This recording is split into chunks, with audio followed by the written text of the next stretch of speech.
लेकिन पूरे भाषण के बाद हमें ऐसा नहीं मिला और हम बहुत मायूस हुए कि मलाला का जो मसला है उसे हमें इस तरह से नहीं देखना चाहिए कि मलाला जो है वहाँ पे तालिबान कोई शक्ति और तालिबानाइजेशन और उसको इस्लाम के साथ जिस तरह से जोड़ के देखने की कोशिश की गई है। मुझे मानना है कि सोवियत यूनियन के पतन के बाद जिस तरह से एक इस्लाम के कैरेक्टर को पूरी तरह से बर्बाद करने के लिए और मुसलमान को टारगेट करने के लिए वार और टेरर जो है एक झूठा एक लड़ाई अमेरिका ने शुरू की और हमारे हुक्मरान जो वाजपेयी जी थे और भाई मुझे भी तो बोलने दीजिए भाई। तो वाजपेयी जी और इन जैसे लोगों ने जब तालिबान के ऊपर जब अमेरिका आ रहा था और आपने कहा कि दादागिरी होती है अमेरिका के ऊपर बंदर है, तो आप जरा बताइए कि जब वो लोग वार और टेरर करने के लिए अफगानिस्तान में हैं तो आपके अटल जी और वाजपेयी जी ये लोग वहाँ पे कह रहे थे कि हमें भी बुला लो वहाँ, उन लोगों की लड़ाई में हम भी आपके साथ हैं, लेकिन अमेरिका ने कहा कि आपकी कोई जरूरत नहीं है, आप बाहर जाइए, आपको भी जाना चाहिए। तो एक मिनट जरा भाई तालिबानाइजेशन मेरे ऊपर मत कीजिए भाई, 2 मिनट का सवाल है। सवाल बोला नहीं आता। तो मैं कह रहा हूँ कि थोड़ा इसको लार्जर पर्सपेक्टिव में देखिए कि अमेरिका का भी वहाँ पे इंटरेस्ट है कि किस तरह से अमेरिका इस्लाम को बर्बाद करना चाहता है और साउथ एशिया में अपनी पकड़ वहाँ पे बनाना रखना चाहता है और इस्लाम को इसी तरीके से जैसा कि हमारे कंट्री में भी हो रहा है कि किस तरह से आरएसएस के लोग दाढ़ी और टोपी लगा के मुसलमान को बर्बाद करना चाहते हैं। दूसरा सवाल मेरा ये है कि आपने कहा कि नाजी ने जन्म दिया तालिबान का, आपने ये बात नहीं बताई कि नाजी जो है, नाजी के जो सबसे फॉलोअर्स हमारे आरएसएस के लोग यहाँ पे बैठे हुए हैं जो निक्कर पहन रहे हैं और उनकी तस्वीर लगा रहे हैं और गुरु गोलवलकर से लेकर सब लोगों ने उनकी इतनी तारीफ की थी, तो जरा उसके बारे में भी आप बताइए। और आप जो कह रहे हैं कि हिंदुस्तान के अंदर में मानवता की बात, एक ऐसा हिंदू धर्म है जो दलितों को अपने फोल्ड से बाहर रखा हुआ है, जहां ओबीसी के लिए कोई आपके लिए कोई जगह नहीं है, जो गुजरात करा रहे हैं लोग, जो मुसलमानों को काट रहे हैं लोग, मुसलमान को सेकंड सिटीजन का दर्जा दे रहे हैं, उस सब बातों पे सबसे बड़ा तालिबान, मैं नहीं जानता कि तालिबान कहाँ है, लेकिन सबसे बड़ा तालिबान में भगवा तालिबान को यहाँ पे मैं देख रहा हूँ आसपास में। और मैं एक बात और कहना चाहता हूँ, आपने सुप्रीम कोर्ट के ऊपर भी अपनी बात कही आपने।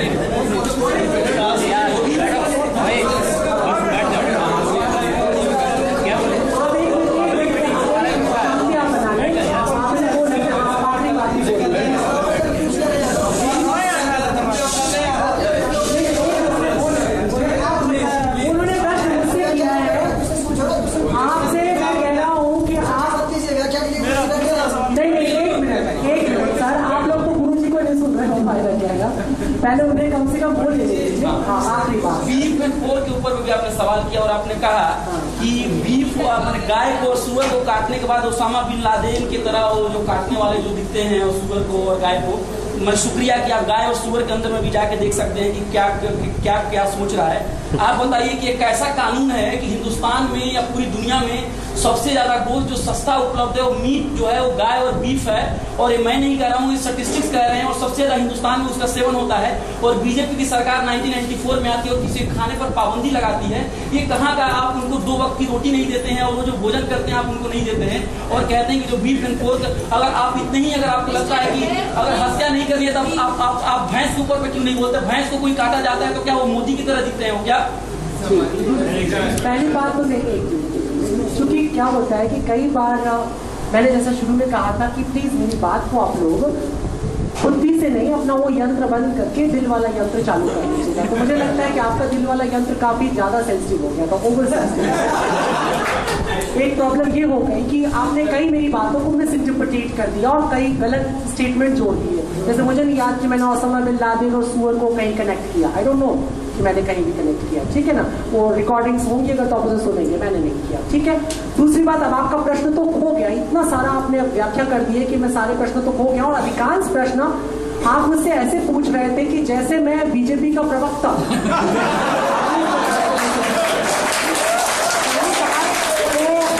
इस बात को बढ़िया से समझ लीजिए कि मैं बीजेपी की स्थापना के लिए यहाँ नहीं बैठा हूँ, मैं धर्म की बात करने के लिए बैठा हूँ।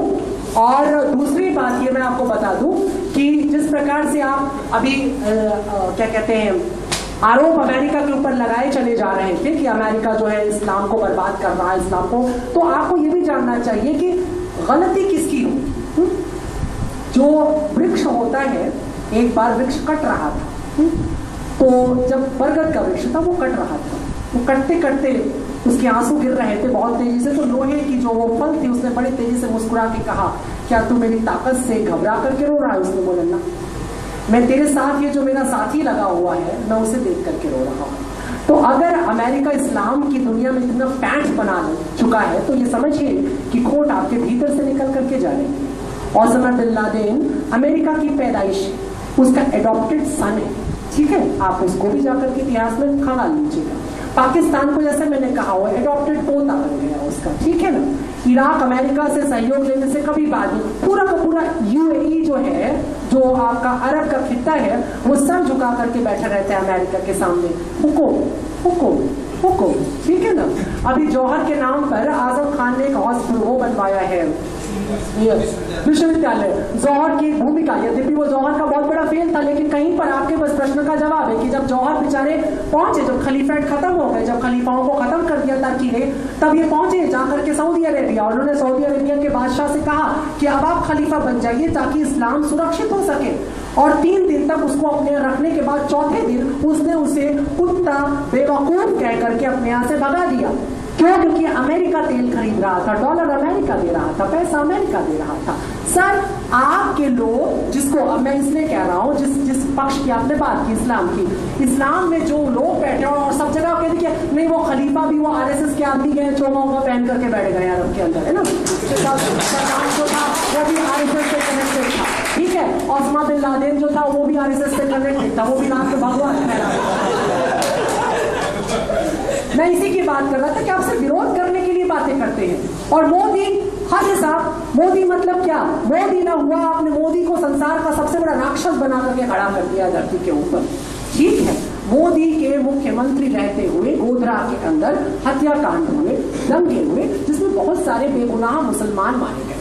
लेकिन उसके पहले रेल जब ट्रेन के अंदर आग लगाई गई थी तो उसमें भी बेगुनाह हिंदू ही मारे जाते, वो तय करके नहीं निकले थे कि आज हम लोग निकले।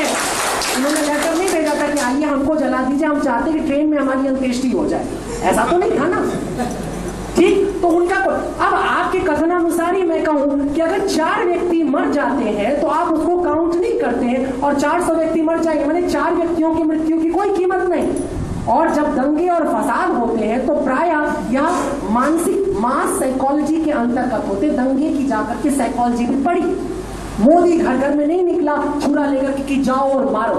हाँ, अब मोदी की क्या राजनीतिक समस्या थी, उसके लिए बेहतर है कि आप गुजरात जाएं, मोदी के घर का दरवाजा खटखटाएं, वो उपलब्ध रहता है, सबके लिए उपलब्ध रहता है, और आप वहां जाइए और उसको वही जाकर के 3 लाख गालियां दीजिए, उसको 3 लाख गालियां दीजिए और उसको उत्तर प्राप्त करती है। मुझसे मत उम्मीद करिए कि मैं पर काया प्रवेश करूं, मैं मोदी के भीतर रहूं और उसके बाद लौट करके बताऊं कि मोदी की क्या सोच है। मैं मोदी का वो झंडा फहराने के लिए यहाँ नहीं बैठा हुआ हूं, लेकिन मैं ये कहने के लिए कि एक पक्षीय सोच, पूरी दुनिया मुसलमान जिस तरीके से लोगों को कत्ल कर रहे हैं वो हवा में गिन दीजिए, और ये कह दीजिए कि नहीं साहब एक मोदी मोदी। मुश्किल आपकी ये है कि मोदी के अलावा कोई और बेचारा क्रूर हिंदू दिखाई नहीं देता है।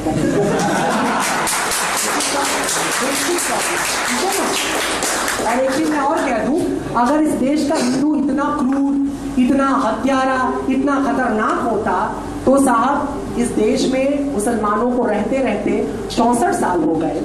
वो जब देश में था तो सचमुच माइनॉरिटी था, मगर आज वो नकली माइनॉरिटी है, ऑन पेपर केवल माइनॉरिटी बने रहने की जिद में है। माने देश की जनसंख्या 1.25 अरब और उसमें लगभग 1.25 वाला हिस्सा मुसलमान के पास है, ठीक है। 25 करोड़ तो मुसलमान इस देश के अंदर घूम रहा है, ऑन पेपर घूम रहा है, ठीक है।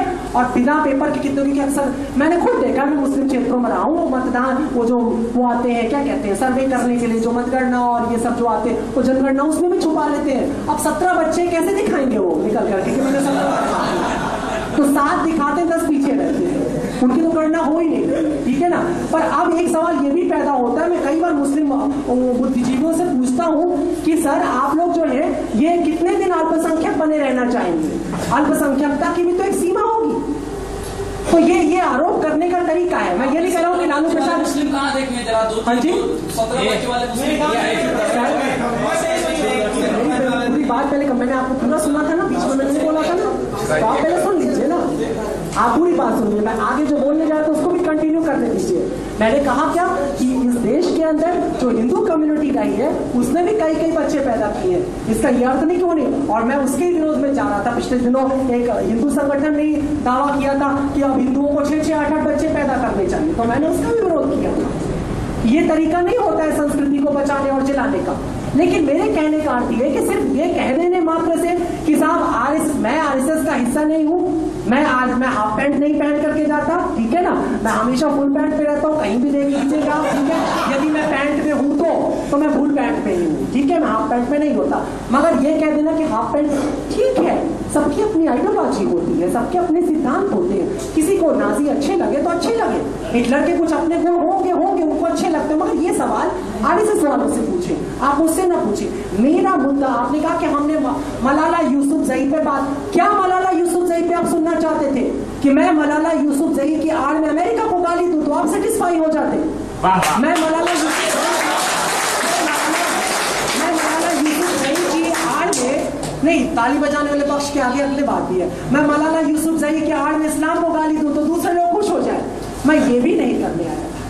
मलाला यूसुफजई मेरे लिए एक सिंबल ऑफ रेवोल्यूशन है, एक क्रांति का प्रतीक है। मलाला यूसुफजई नारी शक्ति का प्रतीक है। और मैं चाहता था नवरात्र में मैं ये नवरात्र मलाला यूसुफजई को ट्रिब्यूट करूं, क्योंकि हम तो मानते हैं ना, हमारी मान्यता है सर्वभूतेषु शक्ति रूपेण संस्था, नमस्तस्यै नमस्तस्यै नमस्तस्यै नमो। ये मैं ट्रिब्यूट कर रहा हूँ मलाला यूसुफजई को। Thank you. जो लोग भी क्वेश्चन पूछेंगे टू द पॉइंट पूछेंगे, क्योंकि एक क्वेश्चन टू द पॉइंट एकदम।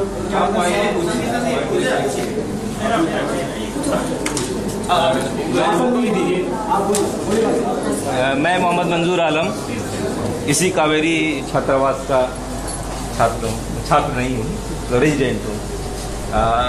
मलाला यूसुफजई को गोली मार दी तालिबानियों ने और पूरी दुनिया इस बात को कंडेम कर रही है। मैं भी इसको कंडेम करता हूँ। दूसरी बात यह है कि कंडेम करने वालों में ऐसे लोग शामिल हैं जैसे बाराक हुसैन ओबामा, जिन्होंने इराक को तबाह किया, ठीक है, अफगानिस्तान को तबाह किया और अब ईरान के पीछे पड़े हुए। ऐसे लोग जो सूखते हुए लोगों पे बम गिरा देते हैं, ठीक है, हॉस्पिटल पे बम गिरा देते हैं, मैरिज पार्टी कहीं पे हो रही होती है उस पर बम गिरा देते हैं।